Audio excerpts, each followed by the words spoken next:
Auto rickshaw आणि taxi चालकासाठी गणवेश आणि ओळखपत्र परिधान करणे बंधनकारक।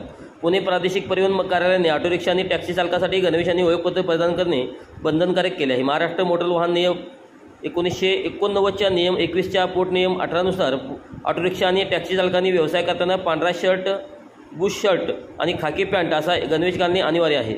तसेच परवाना प्राधिकरणाने जारी केलेले 50 रुपये शुल्काचे लॅमिनेटेड ओळखपत्र उजव्या बाजूस छातीवर प्रदर्शित करणे आवश्यक आहे। विशेष तपासणी मोहीम पुणे RTO मार्फत लवकरच ऑटो रिक्षा आणि टॅक्सीची विशेष तपासणी मोहीम राबवली जाणार आहे। या मोहिमेअंतर्गत गणवेश, ओळखपत्र, वाहनाची वैध कागदपत्रे आणि मोटर तपासणी याचे काटेकोर पालन तपासले जाईल। उपप्रादेशिक परिवहन अधिकारी स्वप्नील भोसले यांनी सांगितले की वाहनांची योग्यता प्रमाणपत्र नूतनीकरण आणि मीटर तपासणीच्या वेळी या नियमांचे उल्लंघन करणाऱ्यावर मोटार वाहन कायदा आणि प्राधिकरणाच्या तरतुदीनुसार कठोर कारवाई होईल। चालकांना आवाहन RTOचे सर्व ऑटो रिक्षा आणि टॅक्सी चालकांना आवाहन केले आहे की त्यांनी गणवेश आणि ओळखपत्र नियमांचे पालन करावे आणि वाहनांची सर्व वैध कागदपत्रे सोबत ठेवावीत। तपासणी दरम्यान दोषी आढळल्यास दंड आणि अन्य कारवाईला सामोरे जावे लागेल। त्यामुळे गैरसोय टाळण्यासाठी चालकांनी नियमाचे काटेकोर पालन करावे असे प्रशासनाने सुचवले आहे।